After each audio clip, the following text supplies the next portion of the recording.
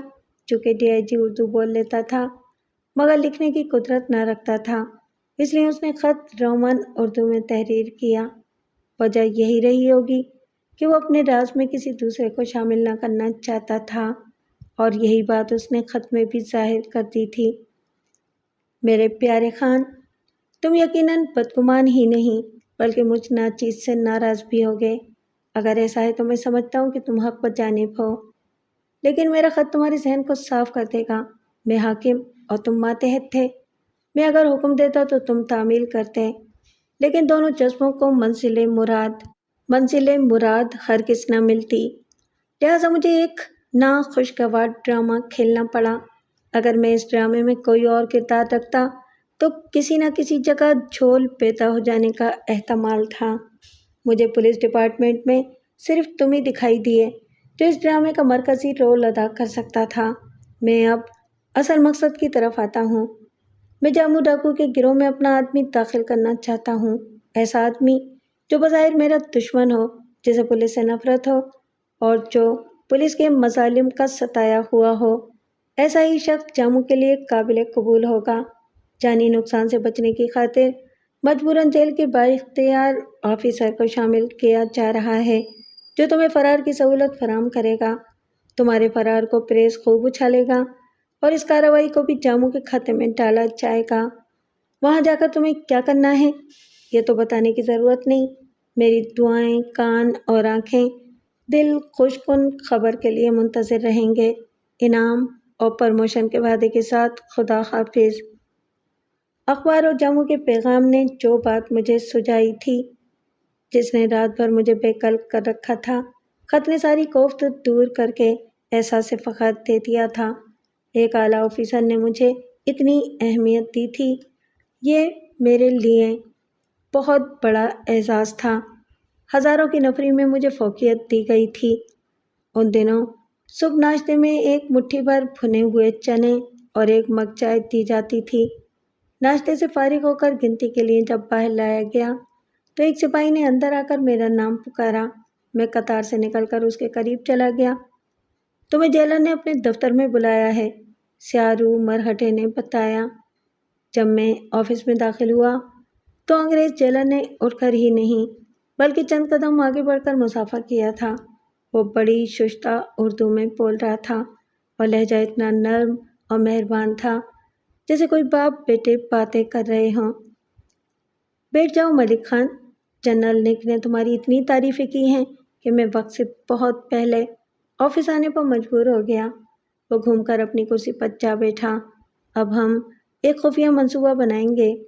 میں ایک نگراں کو منصوبے میں شامل کر رہا ہوں، لیکن اسے فوراً گرفتار کر کے قید تنہائی میں ڈال دیا جائے گا تاکہ وہ کسی سے ذکر نہ کر سکے۔ تمہیں آج ورکنگ پارٹی کے ساتھ میرے بنگلے پر بھیجا جائے گا۔ تم وہاں سے نگراں کی رائفل چھین کر فرار ہو جاؤ گے۔ اس نے دراز سے ایک لفافہ نکال کر میرے سامنے رکھ دیا۔ اس میں اخراجات کے لیے کچھ رقم ہے۔ فرار سے پہلے میں ڈی آئی جی صاحب سے ملاقات کرنا چاہتا ہوں۔ ٹھہرو، میں پوچھے لیتا ہوں۔ اس نے سیاہ ٹیلی فون سیٹ کا بدوزے ریسیور اٹھا کر ڈی آئی جی کا نمبر مانگا۔ میں نیلسن بول رہا ہوں نک، میرا مہمان روانہ ہونے سے پہلے آپ سے ملاقات کرنا چاہتا ہے۔ ادھر سے کچھ جواب ملا تو ریسیور میری طرف بڑھا دیا گیا۔ گڈ مارننگ سر، میں نے مؤدب آواز میں کہا۔ میرے پاس کچھ اہم خبریں ہیں سر، چند منٹ ملاقات کی اجازت؟ فون پر بتا سکتے ہو؟ میری بات کاٹ کر پوچھا گیا۔ سوری سر، بالمشافہ ملاقات ضروری ہے۔ اوکے، میں آ رہا ہوں۔ انہوں نے سلسلہ منقطع کر دیا۔ میں نے جیلر کو جب یہ بتایا تو وہ اٹھ کر باہر نکل گیا۔ کیونکہ آفس ٹائم نہ تھا اس لیے اس کا اردلی آفس میں موجود نہ تھا۔ جیلر نے خود جا کر شاید مین گیٹ پر اطلاع دی ہوگی۔ 10 منٹ بعد میرا حاکم اعلیٰ آنکھوں میں پیار کی جوت جگائے اور چہرے پر پیار کا ماسک چڑھائے میرے سامنے آ گیا تھا۔ اس نے میری آنکھ کے اشارے پر جیلر سے معذرتی انداز میں باہر جانے کو کہہ دیا تھا۔ ہاں ملک، اب بتاؤ، لیکن پہلے میں یہ معلوم کرنا پسند کروں گا کہ تمہارا دل میری طرف سے صاف ہو گیا ہے۔ میں نے اثبات میں گردن ہلائی۔ ہاں، کیا خبریں ہیں؟ میں نے جاموں کے پیغام اور پیشکش کے بارے میں ڈی آئی جی کو جب بتایا تو وہ کرسی سے اچھل اٹھا اور پھر پرجوش انداز میں بولا، اوہ گاڈ، اس کا مطلب ہے کہ ہمارا تیر ٹھیک نشانے پر لگا ہے۔ ہم نے خبر کا جو تیر اندھیرے میں چلایا تھا ہدف پھولا نہیں۔ سر، میں چاہتا ہوں کہ جاموں کی پیشکش قبول کر لی جائے، اس طرح وہ لوگ خود مجھے اپنے درمیان لے جائیں گے۔ دوسری صورت میں ایک تو ڈرامے میں حقیقی رنگ نہیں ہوگا اور دوسری دقت تلاش کی بھی ہو سکتی ہے۔ وہ لوگ مجھے تلاش کرتے پھریں گے اور میں ان کا ٹھکانہ تلاش کرتا ہوا غلط سمت اختیار کر سکتا ہوں۔ معقول تجویز ہے، ڈی آئی جی نے پرستائش آواز میں کہا۔ تم اس شخص سے دن اور وقت طے کر لینا اور پروگرام آؤٹ ڈور ہی رکھنا تاکہ جانی نقصان نہ ہو۔ ہم منصوبے کے مطابق چلیں گے۔ میں وقت کی پابندی قبول نہیں کروں گا سر، میں نے ناخن کریدتے ہوئے کہا۔ اگر حد مقرر کر دی گئی تو اجلت میں مجھ سے کوئی غلطی ہو سکتی ہے، کیونکہ وہاں کے حالات سے صرف میں واقف ہوں گا۔ مجھے پلاننگ حالات کے تحت کرنا ہوگی۔ پہلے میں اس کا اعتماد حاصل کروں گا۔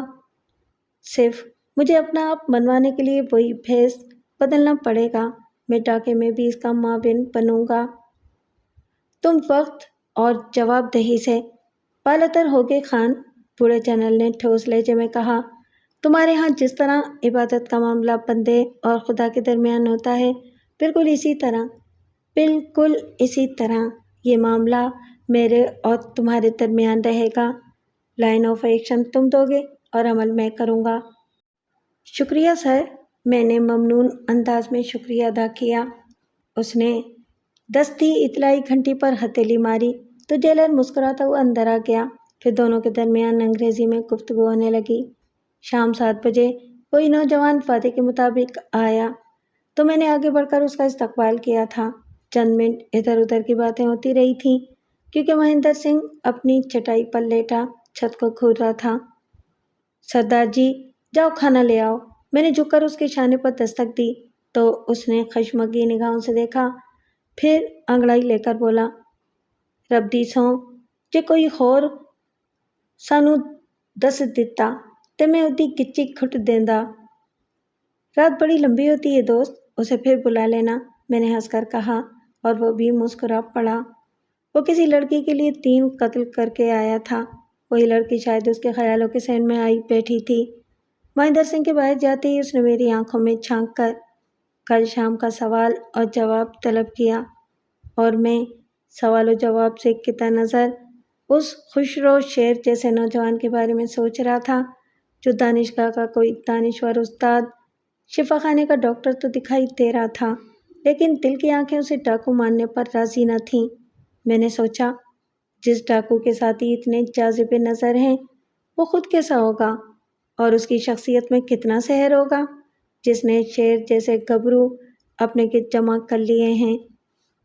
خان صاحب، وہ مجھے خاموش دیکھ کر بولا، میں کل واپس جا رہا ہوں، میرا باس مجھ سے ملنے آیا ہے۔ اوہ، کیا جاموں؟ جی ہاں، وہ مسکرانے لگا۔ وہ سفید برقعے میں میری والدہ کا روپ دھار کر آیا تھا۔ اس نے آپ کے بارے میں پوچھا تھا۔ وہ آج ہی رات کارروائی کرنا چاہتا تھا۔ آپ نے نام نہیں بتایا؟ میرا نام سعادت بیگ ہے۔ سنیے سعادت بیگ، میں نے پیار بھرے لہجے میں کہا، میں نہیں جانتا جاموں حق پر ہے یا ظالم ہے، لیکن میں نے مذہب کے رشتے کو مقدم رکھا تھا۔ اب وہ جیسا بھی ہے میرا نجات دہندہ اور مستقبل کا سہارا ہے، اس لیے میں نہیں چاہتا کہ کارروائی میں اسے یا اس کے کسی ساتھی کو گزند پہنچے۔ میں نے ایک منصوبہ بنایا ہے، بالکل سادہ اور بے خطر۔ آپ گاڑی لے کر پرسوں 11 بجے دن جیلر صاحب کے بنگلے کے عقبی گیٹ پر نگاہ رکھیے گا۔ کیا آپ سنجیدہ ہیں؟ ہاں برادر، میں نے اثبات میں گردن ہلائی۔ میں نے پولیس میں دشمنی نہیں، وفادار دوست بھی بنائے ہیں، وہی دوست میری مدد کریں گے۔ انہوں نے کچھ لوگوں کو خرید لیا ہے۔ منصوبے کے مطابق مجھے ورکنگ پارٹی کے ساتھ باہر بھیجا جائے گا اور صرف ایک نگراں کے پاس رائفل ہوگی۔ ایک شخص سے کسی بہانے رائفل حاصل کرنا کچھ مشکل نہ ہوگا۔ مجھے فرار کا موقع دینے کے لیے میرے دوست ہوائی فائرنگ کرتے ہوئے دوسری سمت نکل جائیں گے۔ سوچ لیں، دن کی روشنی میں ایسا ممکن ہو سکتا ہے؟ اگر ناممکن ہوا تو آپ لوگ آرام سے واپس چلے جائیں گے اور پھر اسی رات اپنے پروگرام کے لیے آپ میری طرف سے آزاد ہوں گے۔ بہتر ہے، وہ اٹھ کھڑا ہوا، میں جیپ لے کر آؤں گا۔ دوسرے دن ٹھیک 10 بجے ایک نمبردار نے مجھے بڑے ہی مؤدب اور معذرتی انداز میں کام پر جانے کا حکم سنایا۔ ورکنگ پارٹی میں مجھ سمیت کل 7 قیدی تھے۔ 3 کے پاؤں میں ڈنڈا بیڑیاں تھیں، 2 نگراں تھے، ایک کے پاس بانس کی لاٹھی تھی اور دوسرے نے کندھے سے رائفل لٹکا رکھی تھی۔ مجھے یہ نہیں بتایا گیا تھا کہ ڈرامے میں نگرانوں کو شامل کیا گیا ہے یا مجھے اپنی آزادی کے لیے خود ہی کچھ ڈرامہ کرنا ہوگا۔ کچھ قیدی کیاریوں کی گوڈی کرنے پر لگائے گئے۔ بیڑیوں کی وجہ سے جو قیدی بیٹھ نہ سکتے تھے ان کو میرے ساتھ باغیچے سے خشک پتے اٹھانے پر لگا دیا گیا تھا۔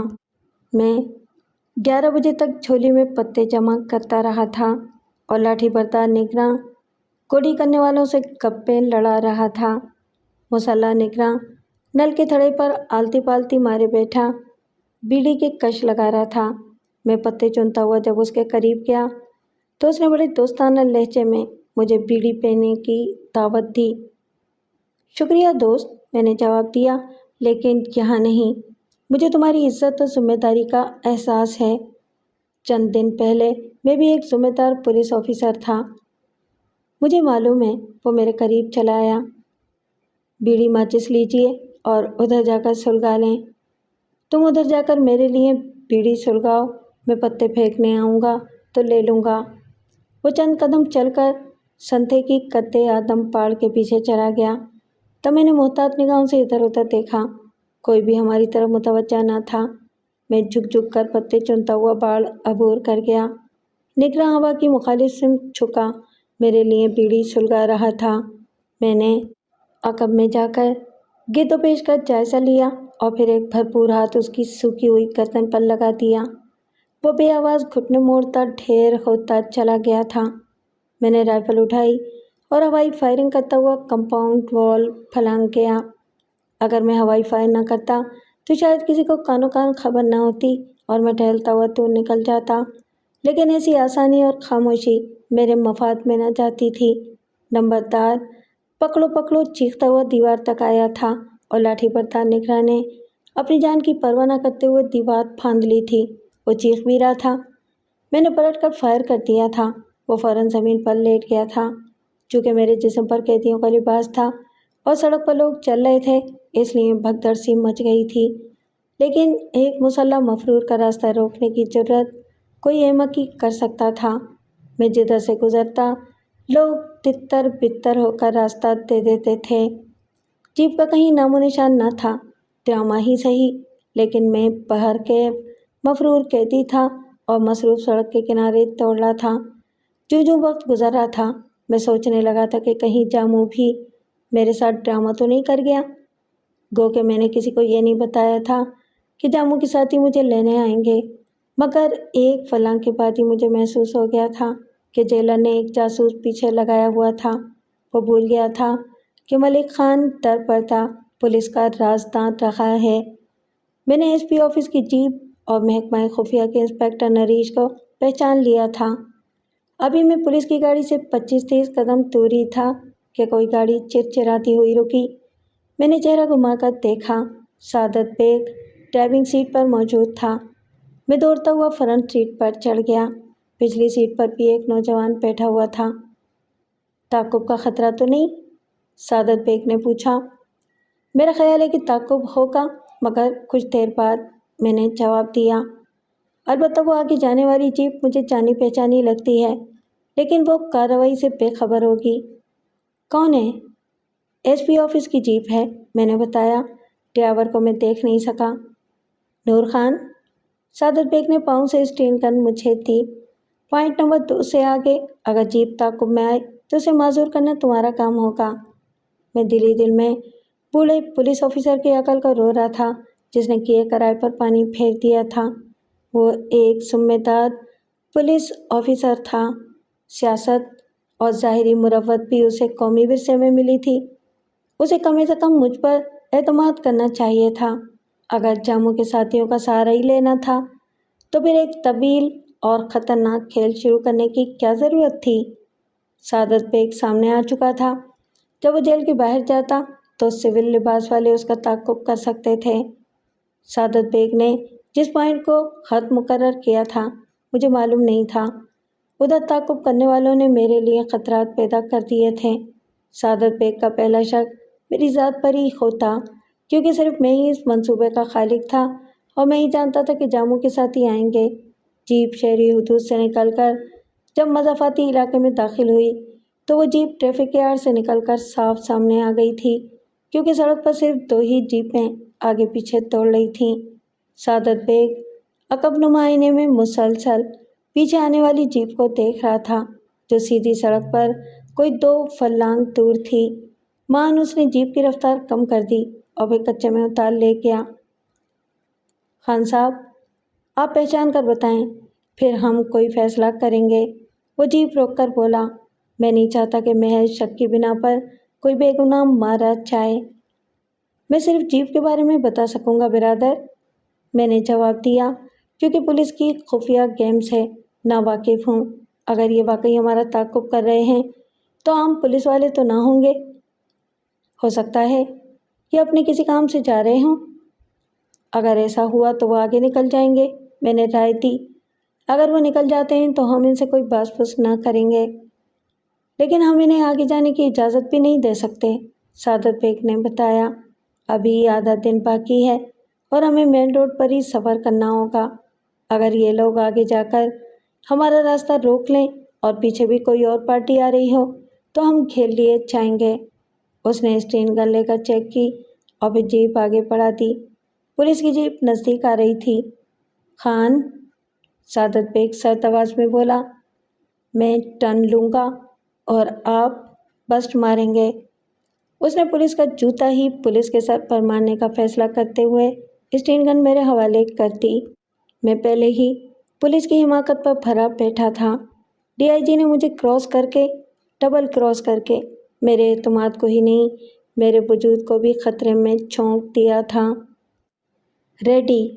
سعادت بیگ کے حلق سے قراہٹ ابھری اور کھلی سڑک پر جیپ نے ٹرن لیا۔ آف ٹرن ہی تھا، اتنا اچھا کہ ہدف بالکل سامنے آ گیا تھا۔ میں نے پولیس جیپ کے پہیوں کا نشانہ لے کر ٹرائگر دبا دیا۔ اسٹین گن نے بھرپور کہا لگایا۔ پولیس کی جیپ لڑکھڑاتی ہوئی کچے میں اتری اور پھر اترائی میں کلا بازیاں کھاتی برساتی نالے میں چلی گئی تھی۔ شاندار، سعادت بیگ نے نعرہ لگایا۔ اب ہم محفوظ ہو گئے ہیں۔ ایک بات یاد رکھنا دوست، میں نے اسٹین گن پیچھے بیٹھے شخص کو دیتے ہوئے کہا، کسی بھی اجنبی، بالخصوص پولیس والے پر اتنا خطرناک بھروسہ آئندہ نہ کرنا۔ یہ بسٹ تمہارے اعتماد کا حلق بھی پھاڑ سکتا تھا۔ ہاں، وہ مسکرانے لگا، لیکن مجھے یقین تھا کہ آپ ایسا نہیں کریں گے۔ ہر فیصلے کا اپنا وقت ہوتا ہے۔ شام کے سائے جب گہرے ہونے لگے تو سعادت بیگ نے جیپ سڑک کے کنارے چھوڑ دی اور سڑک چھوڑ کر جدھر سے آیا تھا واپس اسی سمت چلنا شروع کر دیا۔ مقصد یہی رہا ہوگا کہ وہ جیپ کے حوالے سے تلاش کرنے والوں کو ڈانٹ دینا چاہتا ہوگا۔ وہ جیپ کی سیٹ میں ہی ادھر ادھر اندازوں کے گھوڑے توڑا سکتے تھے۔ 3-4 میل چلنے کے بعد اس کا رخ پہاڑیوں کی جانب ہو گیا تھا۔ مزید 10 میل کے دشوار گزار سفر کو طے کر کے ہم رات 10 بجے دلدلی علاقے سے گزرتے پہاڑی کے دامن میں داخل ہوئے۔ بانسوں کے جنگل میں شاید کوئی چھوٹا سا گاؤں تھا۔ اندھیرے کی وجہ سے میں آبادی کا اندازہ لگانے سے قاصر رہا تھا۔ اسی گاؤں کے ایک مکان میں وہ داخل ہوا تھا۔ مکان کی دیواریں بانس کی مضبوط کھپچیوں کی تھیں، چھت بھی بانس کی ہی تھی۔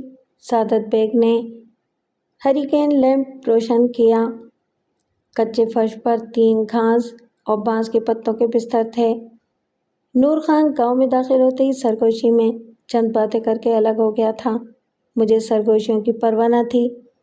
شیر کی تلاش میں نکلنے والا شکاری بھیڑیوں کی قراہٹوں اور آہٹوں کو خاطر میں نہیں لایا کرتا۔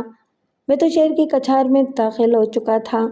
ابھی ہم جوتے اتار کر بستروں پر ٹھیک سے بیٹھے بھی نہ تھے کہ نور خان تھال میں کھانا لیے داخل ہوا۔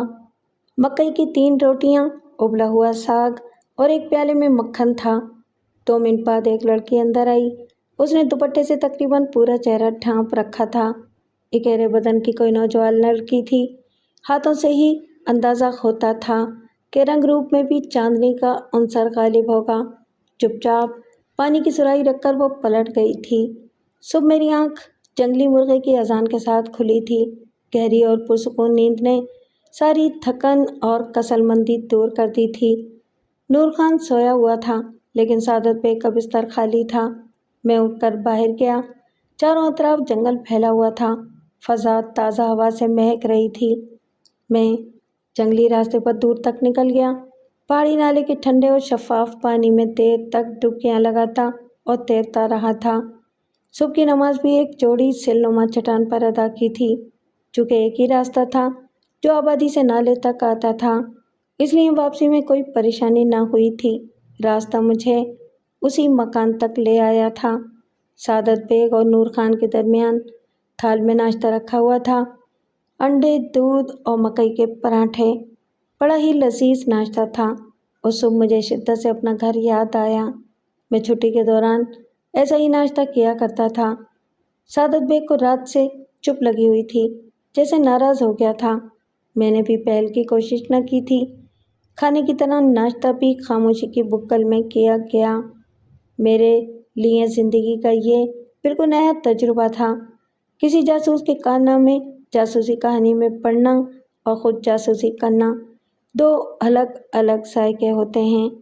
میں یوں محسوس کر رہا تھا جیسے ٹائم بم میرے پیٹ پر باندھ دیا گیا ہو اور گزرتے وقت کی ٹک ٹک مجھے موت کا بھیانک احساس دلا رہی ہو، یا میں گہری کھائی کے دہانے پر کھڑا کر دیا گیا تھا اور وقت کسی بھی لمحے دھکا دے کر کھائی کی تاریکیوں میں دھکیل دے گا۔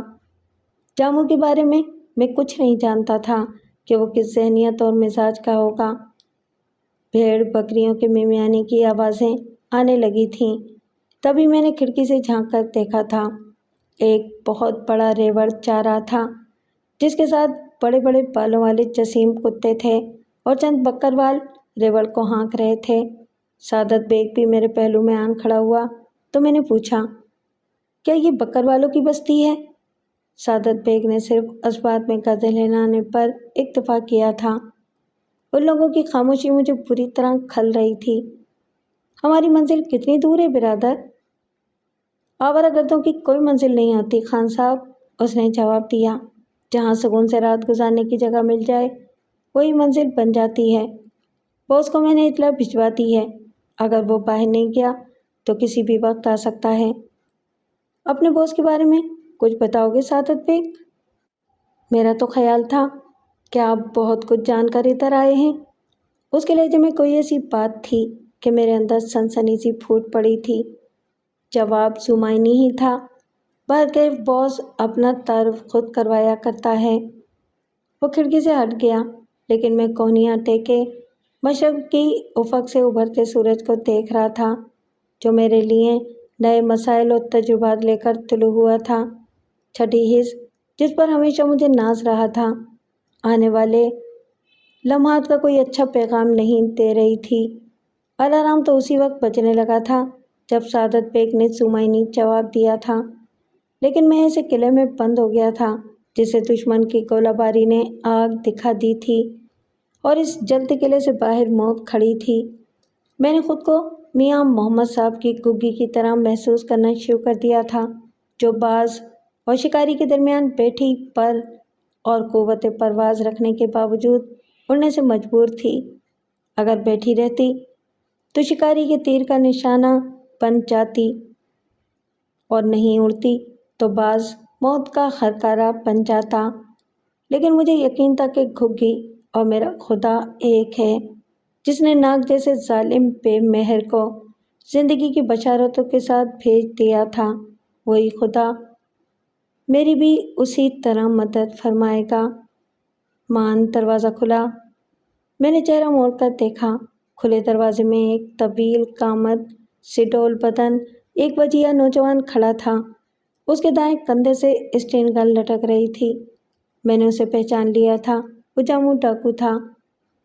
میں پولیس کے شاطر ترین انسپکٹر کو خوش آمدید کہتا ہوں۔ وہ جب بولا تو اس کی آواز کی دھمک سے میں ہی نہیں، دیواروں میں بھی تھر تھراہٹ پیدا ہوئی تھی۔ وہ متوازن قدم بڑھاتا ہوا آگے بڑھا۔ میں دیوار سے پشت لگائے، سینے پر ہاتھ باندھے، اس کی روشن اور خوبصورت آنکھوں میں آنکھیں ڈالے کھڑا رہا تھا۔ وہ 2 قدم دور رک گیا، پھر اس کی ناک سے پھنکار ابھری۔ ہاتھ اور قدم ایک ساتھ اٹھا کر وہ 1 قدم آگے آیا اور میری چھاتی پر بڑی ہلکی سی ہک مار کر بولا، خان، تم جتنے منہ زور اور سخت انسپکٹر ہو، اتنے ہی اچھے اداکار بھی ہو، لیکن تمہارے بڑے احمقوں کی جنت میں رہنے والے شیطان ہیں۔ انہوں نے جمال خان کو سمجھنے اور تولنے میں جو پیمانے استعمال کیے ہیں، وہی ان کو دھوکہ دے گئے ہیں۔ بولتے بولتے وہ چونک کر ایک دم 2-3 قدم پیچھے ہٹ گیا، اور جس پھرتی سے اس نے اسٹین گن تان لی تھی، اتنی پھرتی کوئی اعلیٰ تربیت یافتہ گوریلا ہی دکھا سکتا تھا۔ سعادت، کیا تم نے خان کی تلاشی لے لی ہے؟ سوری باس، سعادت بیگ معذرت خانہ انداز میں بولا، صرف رائفل دور کر دی تھی۔ کوئی بات نہیں، چلو اب دیکھ لو تاکہ ہم پرسکون ماحول میں باتیں کریں۔ جمال خان عرف جاموں نے اپنے ساتھی اور ماتحت کی کوتاہی اور خطرناک غلطی کو پیار سے درگزر کر دیا تھا۔ سعادت بیگ نے میری جامہ تلاشی لے کر جب اسے اوکے کی رپورٹ دی تو اس نے اسٹین گن پھر کندھے سے لٹکا لی۔ ہاتھوں میں اس نے گہری گہری سانسیں لے کر خود کو پرسکون کرتے ہوئے کہا، لیکن بہتر ہوگا میں پوچھ لوں، تم اپنی کہانی اپنی زبانی سناؤ گے یا سنو گے؟ کہانی سننے اور پڑھنے میں جو مزہ آتا ہے وہ سنانے میں اور خود کو ایک کردار بنانے میں حاصل نہیں ہوا کرتا میرے دوست۔ اگر میرے ساتھ کوئی کہانی ہے تو میں سننا پسند کروں گا۔ قانون ایک رعایت دیتا ہے، وہ ٹہلتے ہوئے بولا۔ مجرم اپنے جرم کا اعتراف کر لے تو سزا میں کچھ نرمی برتی جاتی ہے۔ میں بھی تمہیں ایک موقع دے رہا ہوں۔ میں وہ موقع استعمال نہیں کروں گا جمال خان، میں نے مسکرا کر جواب دیا، اس لیے کہ میرے پاس جو میری کہانی ہے اس کے لیے یہاں کا ماحول اور تمہارا رویہ سازگار نہیں ہے، لہٰذا تم وہ کہانی سناؤ جو تم تک آئی ہے یا تم نے بتائی ہے۔ تو سنو، وہ پلٹ کر سرد آواز میں بولا، کیا تم وہ تیر نہیں ہو جسے سان پر چڑھا کر جاموں کے لیے بطور خاص زہر آلود کیا گیا ہے؟ اگر یہ سوال ہے تو میں جواب محفوظ رکھ رہا ہوں، آگے بولو۔ جب تمہاری خبر اخبار کے ذریعے مجھ تک پہنچائی گئی تو میں دیر تک پولیس کی اس طفلانہ حرکت پر کہکہے لگاتا رہا تھا۔ پھر بھی میں نے کوئی فیصلہ کرنے سے پہلے تحقیق کرنا بہتر جانا اور سعادت بیگ کو مقرر کیا۔ اس نے اثر و رسوخ اور رشوت سے کام لے کر اندر تک رسائی حاصل کی۔ خان بے شک اپنی دیانتداری، جیداری اور اکھڑ پنے کی وجہ سے معتوب رہا ہے، لیکن جو الزامات اس پر لگائے گئے اور جن کو بنیاد بنا کر مقدمے کی عمارت کھڑی کی گئی، وہ تمام کے تمام فرضی تھے۔ میں شاید